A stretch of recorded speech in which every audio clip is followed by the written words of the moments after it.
One of the most controversial and divisive subjects in politics and news today is the relationship between the United States and Russia.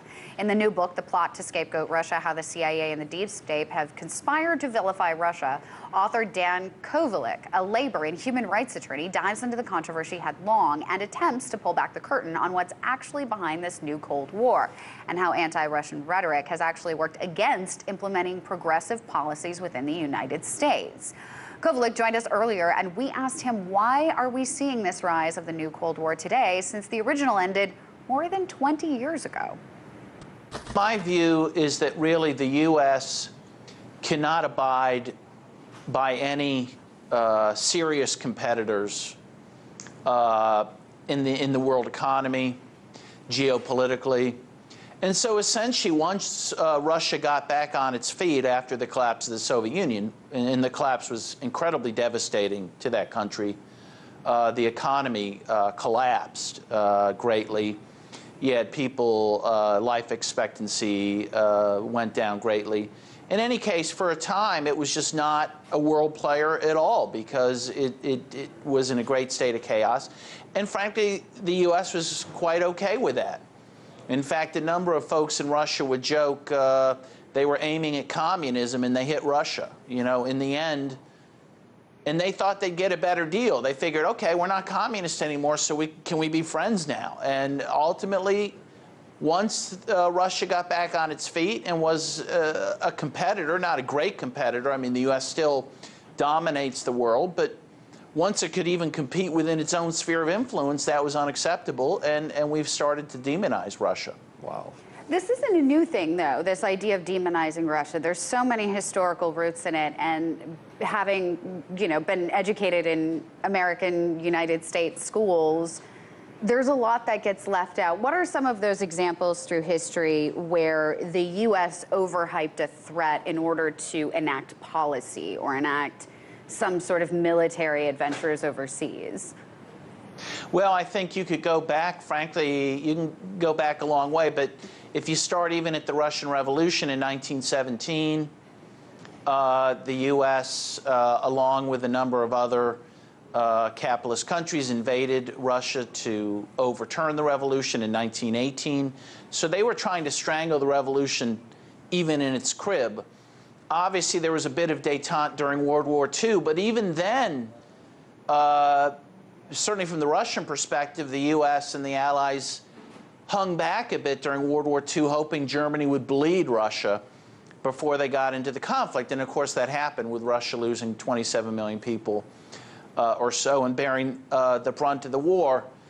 And of course, after World War II, the U.S. constantly overstated the threat of Russia to the United States, overstated its capability, its nuclear capability, and even overstated its willingness to engage in a nuclear conflict to generate not just hatred and fear of Russia in this country, but even more so to justify all types of interventions everywhere else: Vietnam, Korea, Central America, just to name a very few. They would always raise the Soviet bugaboo, you know, even in Nicaragua. Most famously, I know a lot about it. I spent time there during the war. This tiny country, which at the time had less than 3 million people, had made a revolution against a U.S.-sponsored dictator without any outside help. And yet, because the overthrow of that dictator was anathema to the United States, they invented a Soviet threat in Central America to justify trying to overthrow a progressive revolutionary government. They've done this time and time again.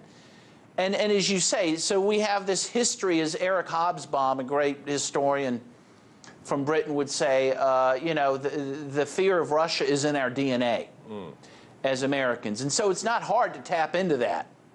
Yeah, it's a very convenient enemy. And I think that's part of what's happening here. That's very true. Now when talking today, you know, you're obviously aware of all of the controversy and the craziness kind of going on in the media and on Capitol Hill today. You know, everyone pointing fingers at Russia.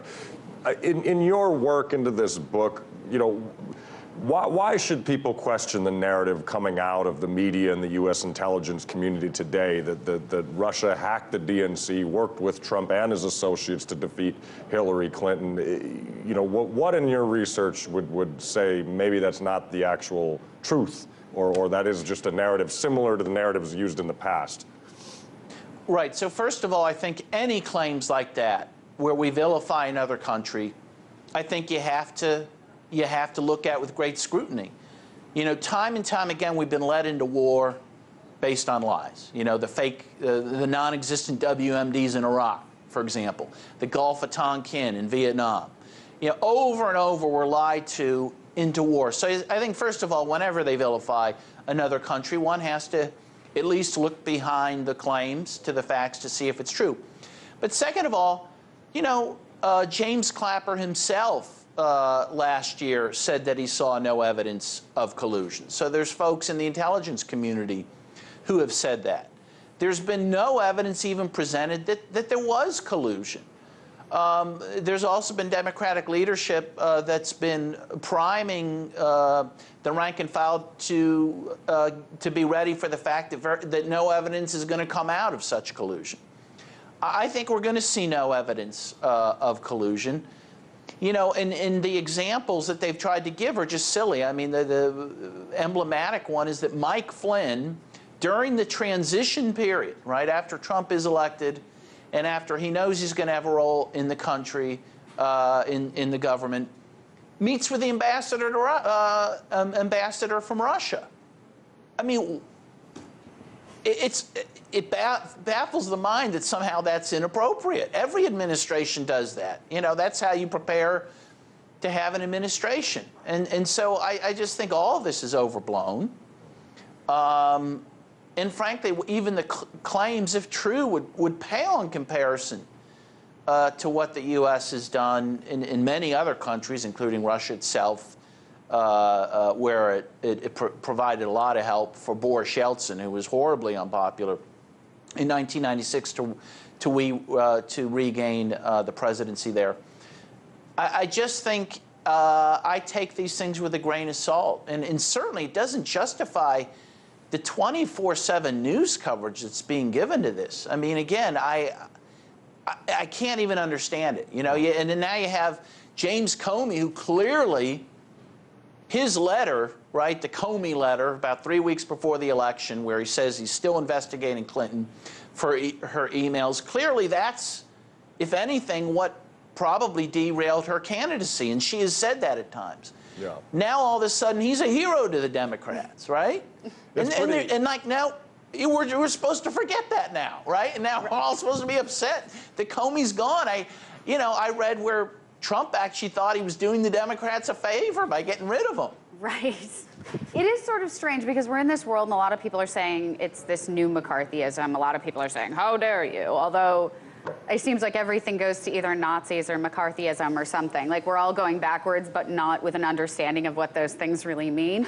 Given the heightened tensions over Russia in the media, on Capitol Hill, this is a rather controversial book for you to write and to put out there, to put, to be a target for those who, disagree with your conclusions, which could be anybody. It could be a Republican today, a Democrat tomorrow in this climate that we're living in.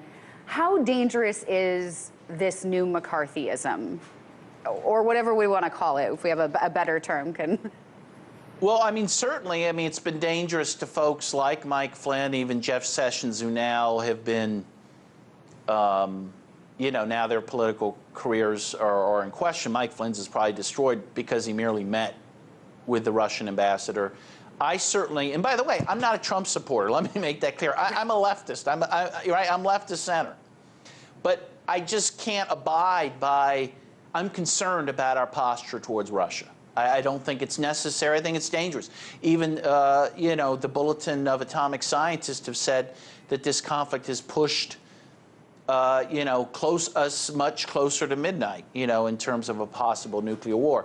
So those are my concerns. But I know I'm going to get a lot of flack, and I've already been told by friends of mine, who are mostly liberal, because I am, or I'm left.